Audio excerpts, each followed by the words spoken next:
পবিত্র মাহে রমাদান মাসে সবচাইতে গুরুত্বপূর্ণ সময় কোনটি? যেই সময়টিতে আল্লাহ সুবহানাহু ওয়া তাআলার কাছে যদি আমরা দোয়া করি, আল্লাহ রাব্বুল আলামিন তাআলা ওই বান্দার দোয়া ফিরিয়ে দেন না। বান্দা যদি কোনো তার আশা আকাঙ্ক্ষা থাকে, কোনো বাসনা থাকে, কোনো নিয়ত থাকে যে তার ওই জিনিসটি চাই, তো আল্লাহ সুবহানাহু ওয়া তাআলার কাছে এই বিষয়টি যদি সে চাই, আল্লাহ রাব্বুল আলামিন তাআলা বান্দার মাকসুদকে পূরণ করে দেন। সুবহানাল্লাহ। তো সেই সময়টি কোনটি? আলহামদুলিল্লাহ, আলহামদুলিল্লাহ নাহমাদুহু ওয়া নুসাল্লি আলা রাসূলিহিল কারীম। আম্মা বা'দ, ফাআউযু বিল্লাহি মিনাশ শাইতানির রাজীম। বিসমিল্লাহির রহমানির রহিম। কাছের এবং দূরের যেখান থেকেই আমাদের এই ভিডিওটি দেখছেন, সকলকে জানাই যে এস মুরসালিন টিভির পক্ষ থেকে আন্তরিক সালাম। আসসালামু আলাইকুম ওয়া রাহমাতুল্লাহি ওয়া বারাকাতুহু। সুপ্রিয় দর্শক মণ্ডলী, আশা করি আল্লাহর রহমতে এই পবিত্র মাহে রমাদান মাসে আপনি ভালো রয়েছেন। আলহামদুলিল্লাহ, আমিও ভালো আছি।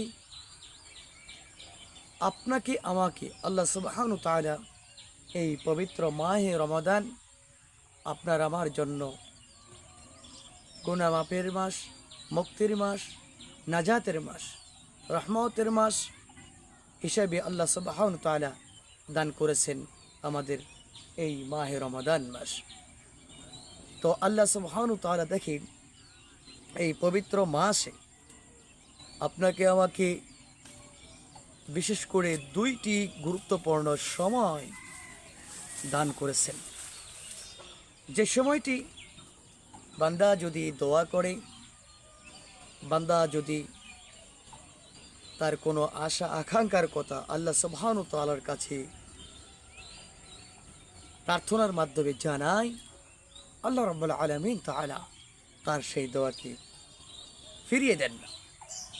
তো এক নাম্বার যে বিষয়টি, সেটা হলো বান্দা যখন সিহারি করবে, এই সিহারির মুহূর্তে আল্লাহ সুবহানাহু ওয়া তাআলা বান্দার দোয়া কবুল করে থাকেন।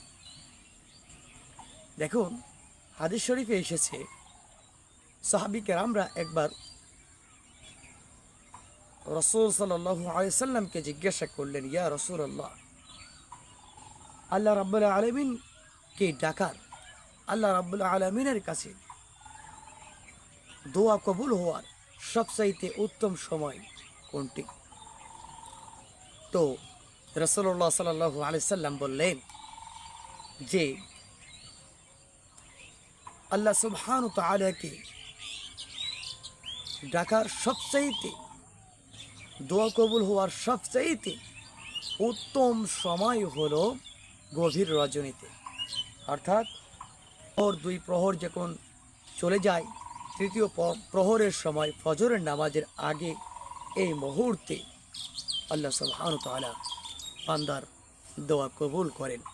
কেননা এই সময়টিতে হাদিসের মধ্যে এসেছে, আল্লাহ সুবহানাহু ওয়া তাআলা রহমতের দোয়ার খুলে দেন, মানে আসমানের দরজাগুলি খুলে দিয়ে প্রথম আসমানে আসেন এবং বান্দাকে দান করেন।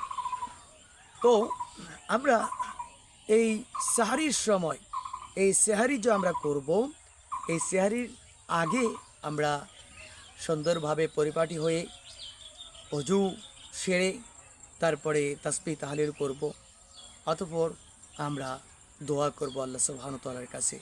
সেহারি নিয়ে দোয়া করে তারপরে আমরা সেহারি করব। তো অথবা ফজরের নামাজের আগেই আমরা কি করব, এই সেহারির খাওয়ার জন্য যে আমরা, সেহারি করার জন্য যে আমরা জাগ্রত হই, যে কোনো সময় আমরা এই মুহূর্তে আমরা বেশি বেশি আল্লাহ সুবহানাহু ওয়া তাআলার কাছে চাইব, দোয়া করব, আল্লাহ যেন আমাদের নেক মাকসুদকে পূরণ করে। দ্বিতীয় নাম্বার যে বিষয়টি সেটা হলো মাহে রমাদান মাসে যেই দোয়াটি আল্লাহ সুবহানাহু ওয়া তাআলা বেশি কবুল করেন, বান্দা চাইতে দেরি আল্লাহ সুবহানাহু ওয়া তাআলা তাকে দিতে দেরি নেই। সেই সময়টি কোনটি? সেই সময়টি হলো ইফতারের আগ মুহূর্ত। হাদিসের মধ্যে এসেছে, কোনো বান্দা যদি ইফতারকে সামনে রেখে সে যদি দোয়া করে, তার কোনো মাকসুদ থাকে, তার যদি কোনো আশা আকাঙ্ক্ষা থাকে, এই আশা আকাঙ্ক্ষা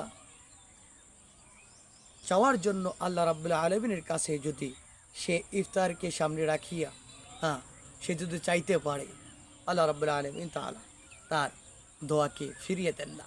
আল্লাহ রাব্বুল আলামিন তাআলা তার নেক মাকসুদকে পূরণ করে দেন। প্রিয় ভাই ও বোনেরা, এখানে দেখুন এই ইফতারের সময় এত গ্রহণযোগ্য কেন? আল্লাহ রাব্বুল আলামিন তাআলা এই সময়টা কেন পছন্দ করে? দেখুন, এই সময় বান্দা সেহারি করার পর থেকে শুরু করে দিয়া সে সারাদিন যায়, সে কিচ্ছু খায় না, সে অনাহারে থাকে, সে তৃষ্ণা লাগলেও, পানি খেতে মন চাইলেও পানির তৃষ্ণা মেটাতে সে মিটায় না, সে কোনো কিছু খাবার মন গেলেও সে খায় না, ফলমূল ইচ্ছে করলে সে কোনো কিছু করে না। এক কথায় যে কি, সে সেহারি থেকে শুরু করে একদম ইফতারের আগ মুহূর্ত পর্যন্ত আল্লাহ রাব্বুল আলামিন তাআলার ইবাদতের মধ্য দিয়ে সে কী করে কাটিয়ে দেয়। আল্লাহকে ভয় করে যে আমি এখন এই সময় রোজা রয়েছি, আমি সব কিছু থেকে বিরত থাকব। সে গালাগালি, সে বেহায়াপনার কাছ থেকে, সে খাওয়া দাওয়া থেকে, সকল কিছু থেকে সে বিরত থেকেছে। তো এই অবস্থায় বান্দা যখন ইফতারকে সামনে নেওয়ার পরে কী করে? দোয়া করে। আল্লাহ রাব্বুল আলামিন তাআলা তার সেই তাকওয়াকে দেখেন, এবং তাকে খুবই ভালোবাসেন, যে কি সে সারাদিন না খেয়ে আল্লাহ সুবহানাহু ওয়া তাআলার হুকুমকে পালন করেছে। সুতরাং আল্লাহ সুবহানাহু ওয়া তাআলা এই জন্যই এই ইফতারের আগ মুহূর্তে বান্দার দোয়া বেশি বেশি কবুল করেন। প্রিয় দিনদার ভাই ও বোনেরা, তো আমরা বেশি বেশি চেষ্টা করব, আমরা যে কোনো অফিস আদালতের কাজ থাকুক, আমাদের বাড়ির কাজ থাকুক, বিশেষ করে মা ও বোনেরা হয়তো বা বাড়ির যে কাজকর্ম করেন, এই কাজকর্ম করে আমরা এই দুটি সময় অন্তত পক্ষ কী করব, যে এই সময় যেন কাজের কোনো চাপ আমরা না নিয়ে আমরা আল্লাহ সুবহানাহু ওয়া তাআলার কাছে বেশি বেশি দোয়া করব। আল্লাহ রাব্বুল আলামিন তাআলা আপনাকে আমাকে পবিত্র মাহে রমাদানের এই দুটি সময় বেশি বেশি আমল করার তৌফিক দান করুক। সকলে বলে আল্লাহুম্মা আমিন। প্রিয় দিনদার ভাই বোনেরা, ভালো থাকবেন, সুস্থ থাকবেন। দেখা হবে অন্য একটি ভিডিও নিয়ে। আসসালামু আলাইকুম ওয়া রাহমাতুল্লাহি ওয়া বারাকাতুহু।